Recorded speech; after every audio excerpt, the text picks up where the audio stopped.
Muy bien, José Antonio. Buenos días. Buen día, profesor. Iniciamos un nuevo trabajo práctico de física en relación a la ley de los gases. Coméntanos, por favor, qué nos tiene preparado para el día de hoy. Sí, maestro. Bueno, en esta práctica vamos a estudiar la ley de Boyle, ¿no? Donde a temperatura constante vamos a ejercer una presión y vamos a variar el volumen. Para ello vamos a usar una jeringa, va a estar pues, atrapado el aire, y para ello pues, hemos diseñado un sistema que me permite variar la presión, ¿no? Diseñado con un tornillo, y simplemente se va girando y poco a poco se puede variar la presión, y de esta forma pues, nos facilita, ¿no? Si lo hacemos de manera manual, pues tendríamos que, digamos,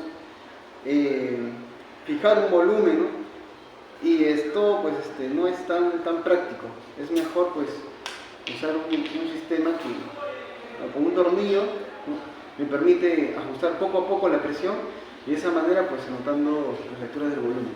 Este diseño que nos presentas, José Antonio, tiene que ver con el recojo de data de manera precisa, porque como tú decías muy bien, en la ley de los gases aumentamos presión, disminuimos volumen.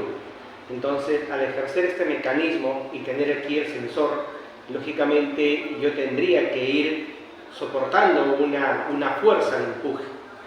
Entonces, no sería sencillo, ¿no? Va a depender de mi estabilidad. Entonces, es mejor hacer un diseño fijo que nos permita recoger la data en la medida en que aumentamos la presión. Adelante, Antonio, vamos con los datos. Para esto vamos a usar un software, ¿no? El software Vernier, que me permite pues, recoger los datos de presión. Esta ley se cumple cuando la temperatura es constante en este ambiente, ¿no? Que aproximadamente registra de acuerdo al sensor 20,8 grados centígrados. Así es, maestro. Muy bien. Entonces vamos a proceder ahora.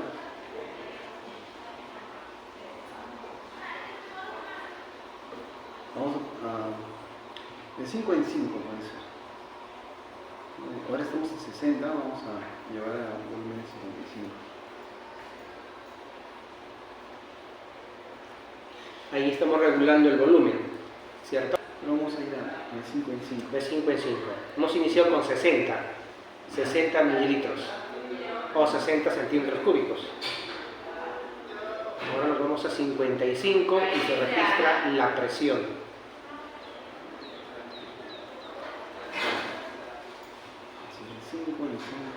Centímetros cúbicos. Muy bien. 55. Y nos registra 102.71 kilopascal. Muy bien, vamos con otros 5 más. Entramos a 55 centímetros cúbicos.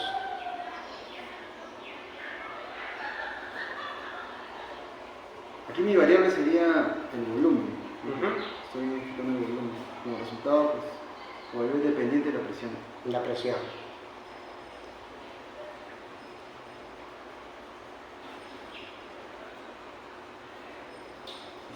Muy bien, estamos en 50 ahora. Y el valor es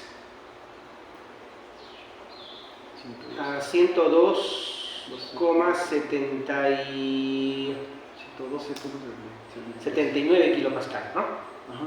Ya, muy bien. Muy bien. Nos vamos ahora a 45 centímetros cúbicos. Y se siente que cada vez es un poquito más dificultoso, ¿no? Ya se siente la fuerza de resistencia, ¿no? Se siente, ¿eh? No, pues el sistema me permite, ¿no? Seguir avanzando. Entonces con la mano pues sería difícil. Ya estamos a 45. 45 y registra 123. A ver, estamos con 84, ¿no? Kilopascal. Muy bien. Ahora el objetivo es llegar a 40 centímetros cúbicos.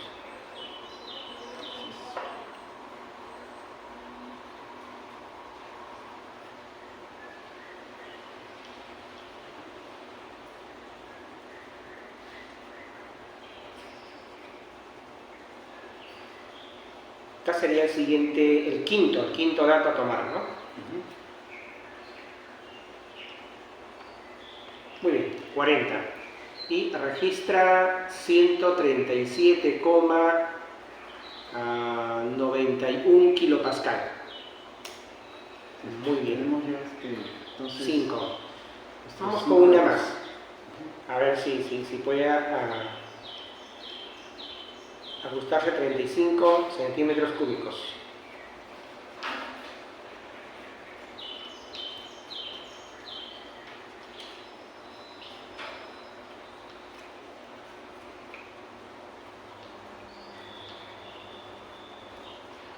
Muy bien, 35 y está con 154, no, pasó a 155,18 kilopascal. Es la sexta toma. Creo que con ella podemos hacer los gráficos ya, ¿cierto? Muy bien, excelente. Recordemos que este diseño está elaborado con madera, con tornillo, y lógicamente viendo la proporción en función a una jeringa, ¿no?, de 60 centímetros cúbicos de capacidad. Muy bien. Buen día. Entonces, tenemos aquí los datos ya obtenidos de la ley de Boyle. La ley de Boyle me relaciona presión y volumen en un estado inicial y final. Me indica de que el producto de la presión y volumen es una constante. ¿Será cierto eso? Hay que comprobarlo experimentalmente. Entonces, me dice, presión y volumen en un estado inicial va a ser igual a la presión y volumen en un estado final. Esto me da una constante. Si yo este volumen lo paso al otro lado, me quedaría presión igual, una constante multiplicado por 1 entre volumen. Entonces, aquí vamos a linealizar. Vamos a poner una constante y con esa constante vamos a relacionar presión y el volumen en diferentes estados. Nosotros podemos graficar aquí los datos obtenidos, presión, volumen, y vamos a tener una isoterma, ¿no? Hay una relación inversa. A medida que disminuimos el volumen, ¿no?, entonces la presión aumenta, ¿no? Es una relación inversa. Vamos a linealizar para poder obtener una pendiente que me va a relacionar la presión y el volumen. Vamos a obtener una función, ¿no?, y igual 50,79.2 x más 10.596. Un r cuadrado cercano a 1, pero de todas formas aquí tenemos un intercepto, ¿no? Esto me indica de que posiblemente hayan errores sistemáticos, ¿no? Esto no está pasando por el cero. Entonces tenemos que corregir, ¿no?, con este intercepto. Ahora, para poder comprobar si se cumple la ley, vamos a verificar. En un estado inicial, ¿no?, versus un estado final. Digamos que para 35 centímetros cúbicos, quiero conocer cuál es esa presión. Tenemos aquí un dato experimental versus la pendiente que relaciona presión y volumen.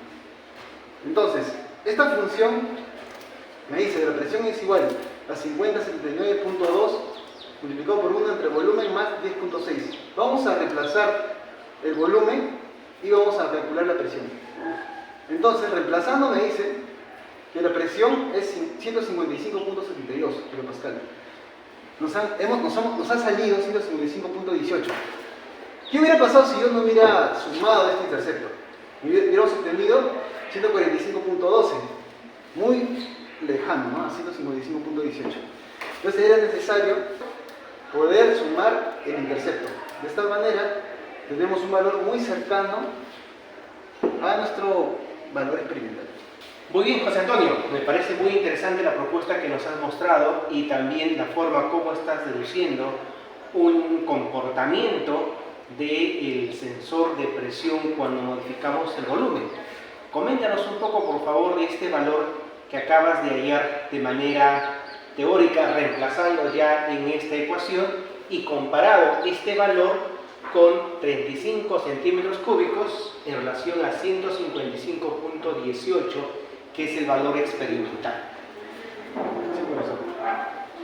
Bueno, por ejemplo, Nosotros, de acuerdo a los datos obtenidos, hemos buscado linealizar, hemos obtenido una recta donde la función me va a relacionar la presión y la inversa del volumen. De acuerdo al modelo matemático, debería de no haber un intersecto. Entonces, este intersecto me va a servir para poder corregir nuestro valor. Entonces vamos a demostrarlo, ¿no? Por ejemplo, quiero comprobar, ¿no?, si mi recta me da un valor muy cercano a lo que he obtenido. Por ejemplo, para 35 centímetros cúbicos, la presión debería ser 155,18. Entonces, calculando aquí en la función, hemos obtenido 155,72. Entonces, muy cercano al valor experimental, ¿no? Es muy cercano.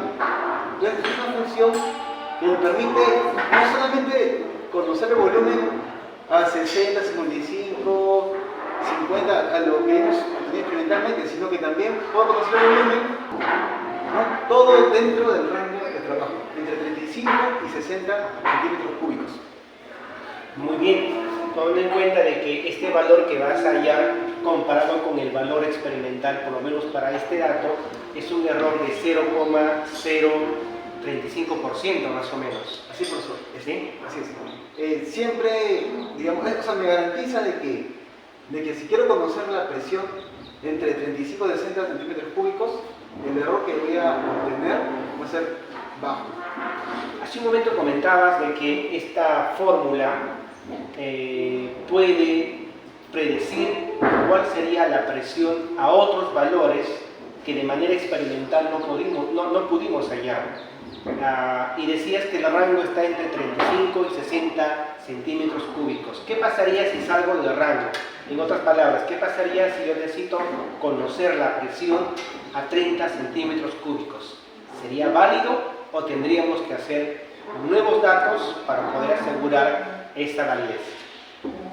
Bueno, como lo comentaba, esta curva de trabajo solamente se va a cumplir entre 35 y 60 centímetros cúbicos.